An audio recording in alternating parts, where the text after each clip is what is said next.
Por que os gigantes nunca destruíram a arca de Noé? Destruam aquele barco, ou será o nosso fim. Enquanto Noé erguia a arca, a humanidade zombava, acreditando que ele era apenas um velho enlouquecido construindo um navio impossível no meio da terra seca. Mas os textos antigos e os relatos apócrifos revelam que a verdadeira ameaça não vinha dos homens comuns, vinha de algo muito mais sombrio, colossal e violento: os Nefilins. Gigantes implacáveis, nascidos da união proibida entre mulheres humanas e os anjos caídos, conhecidos como as sentinelas. Para essas criaturas, a arca não era uma piada. Era um monumento de terror. Era a contagem regressiva para o fim do domínio deles sobre a terra. E quando eles decidiram marchar para aniquilar Noé e destruir a estrutura, o céu não ficou em silêncio. Para entender a magnitude desse confronto, precisamos voltar no tempo. O mundo antes do dilúvio não era apenas corrupto, ele havia sido sequestrado. O livro de Gênesis e o livro de Enoque descrevem uma era de escuridão profunda. Os anjos caídos haviam descido ao Monte Hermon, trazendo conhecimentos proibidos sobre armas, feitiçaria e guerra. Dessa rebelião cósmica nasceram os Nefilins.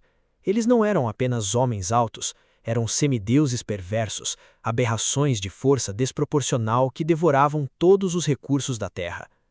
Quando a comida acabou, os textos antigos relatam que eles começaram a devorar os próprios humanos e a beber sangue. O mundo estava sob a tirania absoluta de seres que se consideravam deuses intocáveis. Ninguém podia detê-los, ninguém ousava desafiá-los. Até que, no meio desse império de carnificina, o som de um machado batendo na madeira começou a ecoar. Noé havia recebido uma ordem direta do Criador. Durante 120 anos, ele cortou, moldou e ergueu uma estrutura titânica. A Arca de Gófer não era apenas um meio de salvação, era um lembrete físico e gigantesco de que o juízo estava chegando. Conforme a embarcação ganhava forma, cobrindo o horizonte com sua sombra, o riso e a zombaria dos homens comuns não afetavam os gigantes. Os Nefilins possuíam conhecimento. Eles sabiam que aquele projeto não era uma loucura humana, era engenharia divina. Eles perceberam que se aquela arca fosse finalizada, as águas viriam e a era de terror que eles haviam construído seria varrida para sempre do mapa. A decisão foi tomada. A arca precisava ser reduzida a cinzas e a linhagem de Noé exterminada. Imagine a cena: criaturas de altura colossal, marchando com passos que faziam o próprio chão tremer, derrubando árvores antigas como se fossem gravetos.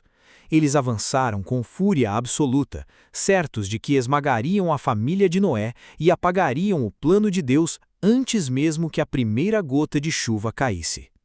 Do lado de dentro da estrutura de madeira, o som do avanço dos gigantes devia ser aterrorizante. Noé e sua família não tinham exércitos, não tinham muralhas de pedra, não tinham armas capazes de perfurar a pele de um Nefelim. Humanamente falando, era o fim. Mas Deus não precisava levantar muralhas, nem convocar exércitos terrenos. O Criador já havia posicionado a sua defesa. O livro de Enoque relata que os arcanjos assistiam à destruição da terra com profunda tristeza. E foi a Uriel que Deus confiou a missão de instruir e proteger Noé. Uriel não é um anjo qualquer. Seu nome significa o fogo de Deus, ou a luz de Deus. Na hierarquia celestial, ele é descrito como o anjo do juízo, o guardião dos tremores, do trovão e do terror divino. E quando a horda de gigantes se aproximou o suficiente para destruir a arca, o céu se rasgou. Não houve choque de espadas, não houve batalha, apenas uma presença. O arcanjo Uriel desceu diante da arca e bloqueou o caminho. A glória e o terror de um ser celestial superior se manifestaram ali, na poeira da terra. Ele ergueu uma espada que ardia com o fogo direto dos céus.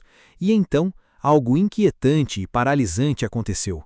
Quando Uriel empunhou sua lâmina flamejante, a própria terra sob os pés dos gigantes começou a tremer de forma violenta. A luz que emanava do arcanjo ofuscava os olhos daquelas abominações.